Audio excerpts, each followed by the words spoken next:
केजरीवाल को supreme court से बड़ी राहत मिली है, जहां पर दिल्ली शराब नीति से जुड़े हुए सीबीआई केस में अरविंद केजरीवाल को जमानत मिल गई है। केजरीवाल 177 दिन के बाद जेल से बाहर आएंगे। अदालत ने जमानत के लिए वही शर्तें लगाई हैं जो कि ईडी केस में बेल देते वक्त लगाई गई थी।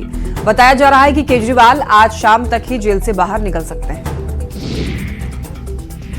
उन्हें 10 लाख के बॉन्ड पर जमानत दी गई है। आपको बताएं, केजरीवाल के खिलाफ 2 जांच एजेंसी ईडी और सीबीआई ने केस दर्ज किया है। ईडी वाले मामले में सुप्रीम कोर्ट से 12 जुलाई को ही जमानत दे दी गई थी और अब सीबीआई वाले केस में भी उन्हें जमानत मिल गई है। आम आदमी पार्टी ने इस फैसले को सच की जीत बताया। सुप्रीम कोर्ट से अरविंद केजरीवाल को बड़ी राहत दी है। अरविंद केजरीवाल को सीबीआई मामले में सुप्रीम कोर्ट ने जमानत दे दी। आज शाम तक केजरीवाल जेल से बाहर आ जाएंगे। बीजेपी सांसद मनोज तिवारी ने अरविंद केजरीवाल को दिल्ली का अपराधी बताते हुए इस्तीफे की मांग की है। बेल पर बाहर आ रहा है, वो दिल्ली का दोषी है, वो दिल्ली का अपराधी है। अपराध उन्होंने दिल्ली के साथ किया है, लेकिन कोर्ट कहती है कि आप मुख्यमंत्री के रूप में कोई फाइल साइन नहीं कर सकते, ऑफिस नहीं जा सकते। जब कुछ कर नहीं सकते तो इस्तीफा दो, किसी और को लाओ। दिल्ली को इतना तकलीफ दे दिया है, कितनी तकलीफें और देंगे अरविंद केजरीवाल आप दिल्ली को। अरविंद केजरीवाल की जमानत मिलने पर जेडीयू के राष्ट्रीय प्रवक्ता राजीव रंजन ने प्रतिक्रिया दी। उन्होंने कहा कि जमानत न्यायिक प्रक्रिया का हिस्सा है, इससे कोई दोष मुक्त नहीं हो जाता। फिर भी कोर्ट के फैसले को सभी को सम्मान करना चाहिए। जमानत बराबर न्यायिक प्रक्रिया का एक हिस्सा है, इससे कोई भी व्यक्ति दोष मुक्त नहीं हो जाता है। फिर भी अदालती फैसलों पर हमारी पार्टी प्रतिक्रिया नहीं देती है। इस फैसले का सभी पक्षों को सम्मान करना चाहिए। आरजेडी अध्यक्ष लालू प्रसाद की ऑपरेशन के बाद पहली तस्वीर सामने आई। लालू यादव की बेटी रोहिणी आचार्य ने अपने सोशल मीडिया पोस्ट में उनकी तस्वीरें शेयर की है। अपनी पोस्ट में लालू यादव की तस्वीर साझा करते हुए उनकी बेटी ने लिखा है कि अब उनके पिता बिल्कुल ठीक हैं। बता दें कि मुंबई के एक हॉस्पिटल में लालू प्रसाद की सफल एंजियोप्लास्टी की गई। रैंक फॉर जॉब मामले में से जुड़े मनी लॉन्ड्रिंग केस में राउस एवेन्यू कोर्ट से एक बड़ी खबर। राउस एवेन्यू कोर्ट ईडी की सप्लीमेंट्री चार्जशीट पर पूर्व रेल मंत्री लालू प्रसाद यादव, उनके बेटे तेजस्वी यादव और अन्य आरोपियों को समन जारी करने के एक मामले में अब 18 सितंबर तक के लिए फैसला टल गया है। ईडी ने इस मामले में 6 अगस्त को सप्लीमेंट्री चार्जशीट दाखिल की थी और इस चार्जशीट में लालू प्रसाद, तेजस्वी यादव और उनके साथ 11 लोगों को आरोपी बनाया गया था। हालांकि इस मामले की सुनवाई और तफ्तीश के दौरान कुल आरोपियों में से 3 लोगों की मौत हो चुकी है। दिल्ली में बीती रात हुई गैंगवॉर का नया सीसीटीवी सामने आया है, जो तस्वीरें सामने आई है उसमें अफगानी मूल का नागरिक नादिर जिम से निकल करके किसी से बात करता हुआ दिखाई दे रहा है और आरोपी ठीक नादिर के सामने से निकलता हुआ दिखाई दे रहा है। थोड़ी देर के बाद में आरोपी लौट करके आता है और नादिर पर ताबड़तोड़ फायरिंग कर देता है। दिल्ली में हुए इस गैंगवार की जिम्मेदारी लॉरेंस गैंग से जुड़े रोहित गोदारा और गोल्डी बराड़ ने ली है। फिलहाल पुलिस इस मामले की जांच कर रही है। इस गैंगवार में जो शख्स मारा गया है उसकी भी क्राइम हिस्ट्री रही है। 2008 में नादिर पर चोरी और 2009 में हत्या के प्रयास समेत कई संगीन धाराओं में मामला दर्ज किया गया था। आगरा में प्रेमी पर प्रेमिका को गोली मारने का आरोप है। बताया जा रहा है कि हॉस्पिटल से अपनी ड्यूटी खत्म कर घर जा रही नर्स को उसके प्रेमी ने गोली मार दी। गोली लड़की के चेहरे पर लगी है। लड़की को अस्पताल में भर्ती कराया गया। घटना थाना ताजगंज क्षेत्र के ताजनगरी फेज 2 स्थित सीएनजी पंप के पास की है। पुलिस ने केस दर्ज कर लिया है। आरोपी की तलाश तेज है। 12 के माध्यम से रात्रि लगभग 9:45 बजे एक सूचना प्राप्त हुई कि मुस्कान पुत्री दिलीप सिंह मौर्य, जो काशीराम कॉलोनी ताजगंज की निवासी है, इसको बबलू पुत्र भगवान सिंह मौर्य द्वारा गोली मार दी गई है। मौके पर पहुंचकर जानकारी करने पर पता चला कि मुस्कान को पॉइंट ब्लैंक रेंज से चेहरे पर बबलू द्वारा गोली मारी गई है। पीड़िता को अस्पताल में भर्ती करा दिया गया है। अभियोग पंजीकृत कर लिया गया है। खबर मुरादाबाद से है। 11 सितंबर को रामपुर जंगल में एक लड़के सोनू की सिर कटी लाश मिली थी। पुलिस ने इस मामले का खुलासा कर दिया। पुलिस ने एक लड़के सहित 3 को गिरफ्तार किया है। लड़की के मुताबिक जिस लड़के की हत्या हुई वो लड़की को ब्लैकमेल कर रहा था। लड़का फोटो दिखा करके लड़की को ब्लैकमेल किया करता था। परेशान लड़की ने अपने भाई और उसके दोस्त के साथ मिलकर सोनू की हत्या कर दी और मृतक सोनू का सिर काटकर 2 किलोमीटर दूर फेंक दिया। पुलिस को फोन के जरिए सुराग मिला था, जिस पर पुलिस ने कार्रवाई करते हुए आरोपियों तक पहुंची और बिलारी क्षेत्र का यह मामला है।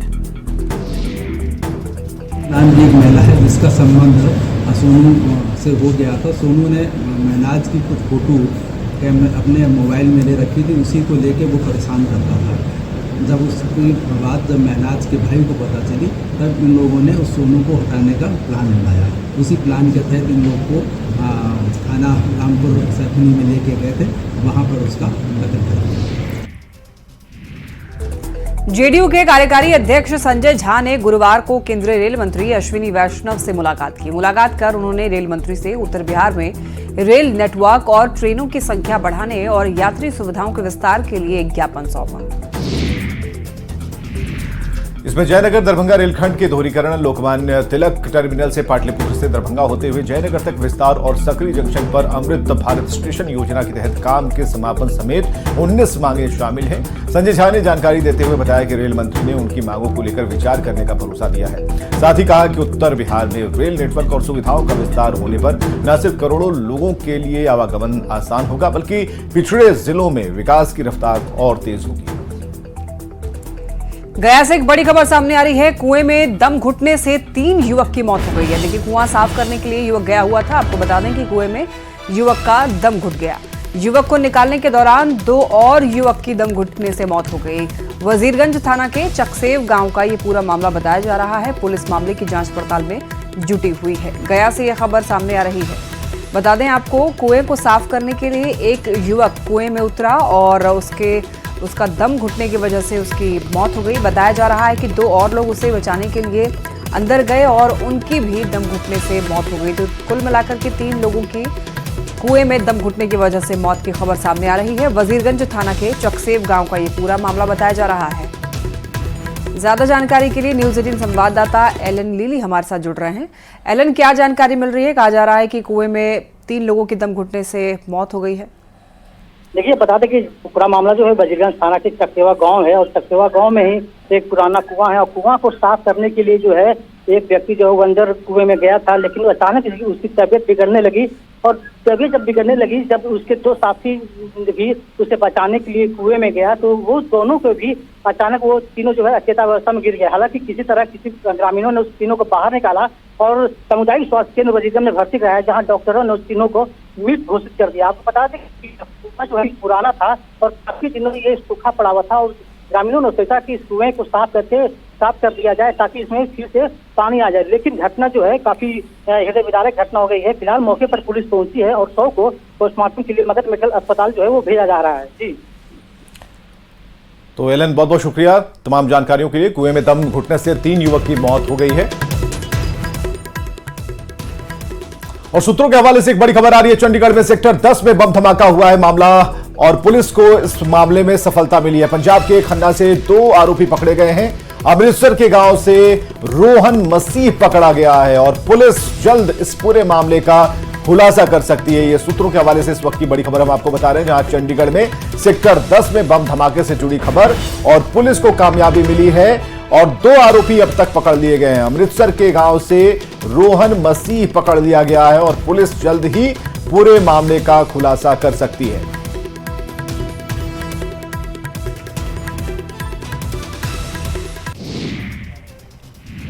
यूपी के बहराइच में भेड़िए के हमले रुक नहीं रहे हैं। बीती रात भी आदमखोर ने 2 महिलाओं पर हमला किया। भेड़िए के हमले में घायल दोनों को आनंद फानंद में अस्पताल में भर्ती कराया गया। पहले हमले में 30 साल की महिला पर हमला हुआ, देखिए, जबकि दूसरा हमला जो है भेड़िए ने 45 साल की मुकिमुन पर किया। एक महिला का इलाज मेडिकल कॉलेज बहराइच में चल रहा है और दूसरी महिला का इलाज सीएससी महसी में चल रहा है। दोनों महिलाओं के गले पर भेड़िए ने अटैक किया है। एक महिला सिंघा नशीरपुर की रहने वाली है, जबकि दूसरी घायल महिला मुकिमुन सम्मानपुरवा की रहने वाली है। हम बच्चे लेके गोद में लेटे थे और लेट नहीं रहे, मोबाइल आदमी जलाया था, बस हमको जैसे आवा तैसे नटे दाबा तैसे हम चिल्ला के रोने लगे, तब सब कोई दौड़े, तब वो भेड़िया घुमा जुंधरी में पिल गए, पीछे मकई लगी है। भेड़िया ही था? भेड़िए थे जी। कुत्ता उत्ता तो नहीं था? नहीं जी, कुत्ता उत्ता नहीं, भेड़िए जी। तो यूपी की बहराइच में जहां पर भेड़िए का खौफ है, तो मुजफ्फरपुर में सियार का खौफ खत्म नहीं हो रहा है। मुशहरी प्रखंड के सुस्ता पंचायत के बंगरा में लगातार सियार का आतंक जो है वो बढ़ता जा रहा है। गांव के युवकों की टोली बाइक से लेकर के पैदल गश्त कर रहे हैं और गांव के लोगों से गीदड़ से बचने की सलाह दे रहे हैं। सियार के खौफ से युवाओं की टोली रोज हाथों में डंडा लेकर गांव के चौराहे पर इकट्ठा होती है। वहां से टुकड़ियों में बंटकर पूरे गांव में भ्रमण पर निकल जाती है। युवकों की टोली लोगों से जागते रहो, रात में घर से बाहर नहीं निकलो, बच्चों को घर में रखें, अपनी सुरक्षा के लिए डंडा घर में रखें, घर के दरवाजे बंद रखें, ऐसी बातों की अपील कर रहे हैं। कि हम लोग नौजवान लड़का जो भी है, तो वो लोग एक एक सौ गश्ती बना के 4-4 की संख्या में हर एक जगह क्षेत्र में रहता है और एक दूसरे को इन्फॉर्म कर रहा है। जो काम प्रशासन को करना चाहिए, जो काम विभाग को करना चाहिए, वो काम लड़के लोग को करना चाहिए। यहाँ गिद्दर का प्रकोप है। कितने लोगों को जख्मी कर चुका है? 2 दर्जन से अधिक। क्या कुछ लग रहा है प्रशासनिक स्तर पर या फिर वन विभाग के स्तर पर पकड़ने की दिशा में? वन विभाग कुछ काम कर रहे हैं, लेकिन उनके पास कोई व्यवस्था नहीं है। छोटा छोटा पिंजरा डाले हैं, लेकिन उससे एक भी अभी तक गिद्दर नहीं पकड़ाया है और पूरा गांव मेरा दहशत में है। खबर है सासाराम से, जहां एक बोर्ड को लेकर विवाद खड़ा हो गया। मामला रोहतास नगर पंचायत का है। दरअसल पंचायत के प्रवेश द्वार पर लगे साइन बोर्ड के ऊपर राजा रोहितेश्वर और राजा अकबर की धरती पर आपका स्वागत है लिखा गया था और स्लोगन लिखे जाने के बाद ही विवाद शुरू हो गया। एक पक्ष के लोगों ने इस पर आपत्ति जताते हुए इसके लिए नगर परिषद के मुख्य पार्षद शंबूल आरा और उप मुख्य पार्षद नसीमा खातून को दोषी बता रहे हैं। हालांकि प्रशासन की ओर से शांति समिति की बैठक के बाद मामला शांत हो गया और बोर्ड से अकबर का नाम हटा दिया गया। मतलब लोगों के द्वारा नहीं पता, सोशल मीडिया की तरफ से आया कि लोगों में आपत्ति है, रोष आ गई है। पता नहीं किस बात को लेकर रोष थी, ये नहीं पता चल रहा था। किसी को अकबर से प्रॉब्लम है, किसी को रोहितेश्वर से प्रॉब्लम है। तो जो भी चला, फिर हमें जब संज्ञान में आया जिला प्रशासन के द्वारा और मुख्य एसडीएम सर, डीएम सर सबके संज्ञान में गया, तो हम लोगों ने उसको यदि देखा कि हमारे पर पब्लिक ट्रैंक्विलिटी बनाने के लिए हम लोगों ने उसको बंद करा दिया। बांका में पब्लिक स्कूल में 7वीं कक्षा की छात्रा से बेरहमी से पिटाई का आरोप लगा है। मामला रजौन के थौनी के निर्मल मातृछाया पब्लिक स्कूल के छात्रावास का है। चोरी का आरोप लगातार 7वीं के छात्र शिवम कुमार की पिटाई की गई है और स्कूल के व्यवस्थापक प्रीतेश चौधरी और श्रवण चौधरी पर बेरहमी से डंडे से पिटाई का आरोप है। पूछताछ करने पर स्कूल व्यवस्थापक ने गोदरेज खोलने के आरोप में पिटाई करने की बात कही है। अब घटना को लेकर के पीड़ित छात्र की मां के लिखित बयान पर स्कूल के व्यवस्थापक के खिलाफ रजौन थाना में मामला दर्ज कराया गया है। ये तुम्हारे साथ में मारपीट कौन किया है? जिसका नाम असली नाम है जयशंकर चौधरी, सब कहते हैं जयकांत जयशंकर चौधरी। जयशंकर चौधरी वो कहाँ का रहने वाला है? फिबराटी का। अच्छा, क्यों पिटाई तुम्हारा किया? तो हम रात में पानी भर के जा रहे थे, तो दूसरा लड़का ऑफिस में था, गोदरेज खोला तो हमको ही बुलाया। उसी में वो लोग बोला कि हमको फंसा दिया, उसी में वो मेरा कंप्लेंट दर्ज कर दिया। अब किस चीज से पिटाई किया है तुम्हारा? बांस का कच्चा। बांस के कच्चा। मोतिहारी में न्यूज 18 की खबर का बड़ा असर हुआ है। सदर अस्पताल में करोड़ों रुपए की लागत से बना 42 बेड का पीकू वार्ड आम लोगों के लिए तैयार हो गया है।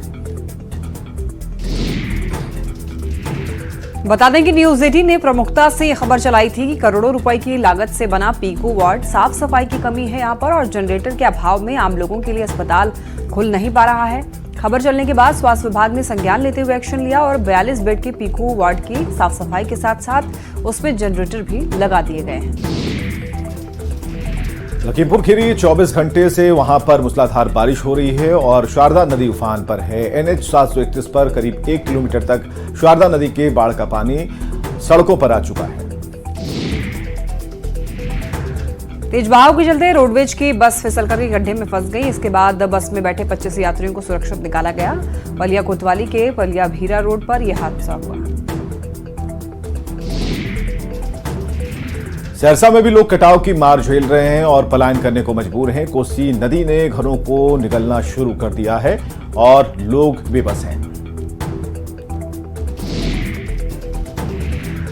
आलम यह है कि लोग अपने ही घर में अपने जो घर हैं वो खुद तोड़ रहे हैं। नौला पंचायत के रसलपुर गांव के वार्ड नंबर 13 से भी कुछ ऐसी ही तस्वीरें सामने आई, जहां पर महादलित टोला के 24 से भी ज्यादा घर कोसी नदी में समा चुके हैं। गोपालगंज में गंडक नदी के कटाव और बाढ़ ने 2500 परिवारों को विस्थापित कर दिया और परिवार के लोग आज भी सरकार से मदद के इंतजार में हैं। सदर प्रखंड के मकसूदपुर, कटघरवा, भैंसही, रामपुर, टेंगागाही और राजवाही गांव के गंडक नहर के किनारे लोग शरण लिए हुए हैं। भागलपुर के सबौर प्रखंड में गंगा का रौद्र रूप लगातार देखने को मिल रहा है। कटाव के कारण कई घर गंगा में समा गए हैं। लोगों का आरोप है कि फ्लड फाइटिंग का जो काम है वो काफी धीमी गति से चल रहा है, जिससे कि पूरा गांव ही गंगा में समा सकता है। मुंगेर में तेजी से डायरिया के मरीज सामने आ रहे हैं। सदर अस्पताल में अब तक 45 डायरिया के मरीज भर्ती हैं, जिनका इलाज किया जा रहा है। सदर अस्पताल के सीएस ने बताया कि इस मौसम में डायरिया का केस काफी बढ़ जाता है और सदर अस्पताल में 45 मरीजों का इलाज चल रहा है। सभी की स्थिति ठीक है। ऐसे में लोगों को खान पान पर विशेष ध्यान देने की जरूरत है।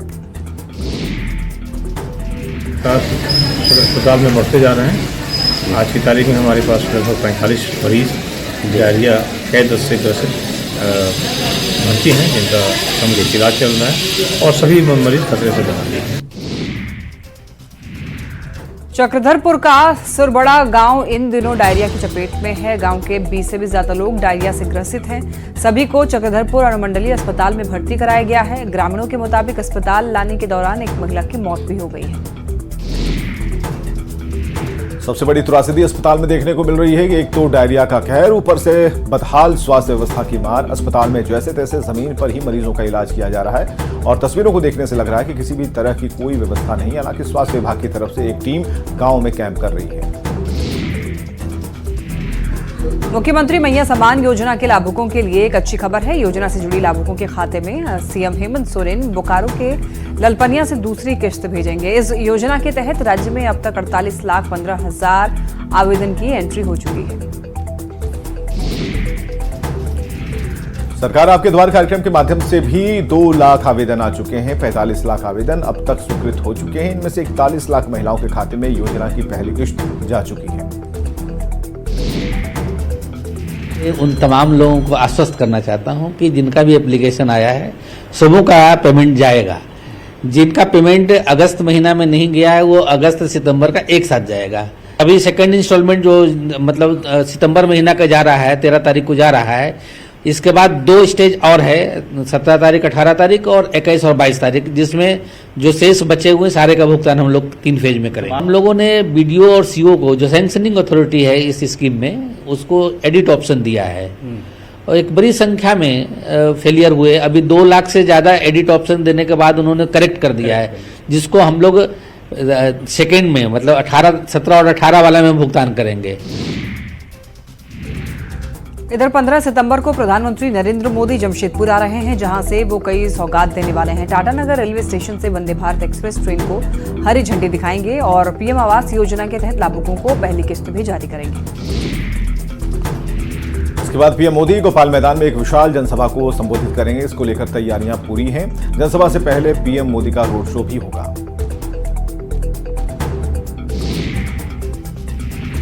को देश के प्रधानमंत्री नरेंद्र मोदी का जमशेदपुर दौरा है और उस दौरे में प्रधानमंत्री नरेंद्र मोदी 3 कार्यक्रम में शामिल होंगे, जहां चौथा कार्यक्रम जो होगा वो यहां पर भारतीय जनता पार्टी की ओर से देख सकते हैं कि जनसभा को संबोधित करेंगे और इसी को लेकर भारतीय जनता पार्टी का जो ये कार्यक्रम की तैयारी को लेकर युद्ध स्तर पर तैयारी की जा रही है। बड़ा सा भव्य रूप से यहाँ पंडाल देख सकते हैं कि निर्माण किया जा रहा है, जहाँ प्रधानमंत्री नरेंद्र मोदी आखिरी जो कार्यक्रम है उसमें शामिल होंगे। और हम समझते हैं कि ये हमारा जो विधानसभा चुनाव, आगामी विधानसभा चुनाव जो 1 महीने के अंदर में घोषित होने वाला है, उसके पहले ये माननीय प्रधानमंत्री जी का जमशेदपुर में आगमन पूरे झारखंड को एक एनर्जी देगा, पूरे झारखंड के लिए एक बूस्टर डोज है और सभी भाजपा के एक एक कार्यकर्ता के लिए उत्साहित करने का ये क्षण है और सब लोग बड़ी बेसब्री से 15 तारीख का इंतजार कर रहे हैं। पूरे शहर को बैनर पोस्टर से पटा दिया गया है और प्रधानमंत्री का इंतजार है लोगों को, जब प्रधानमंत्री नरेंद्र मोदी यहाँ गोपाल मैदान से यहाँ के लोगों को संबोधित करेंगे। न्यूज 18 के लिए जमशेदपुर से आशीष कुमार तिवारी। और यहाँ रुकेंगे एक ब्रेक के लिए।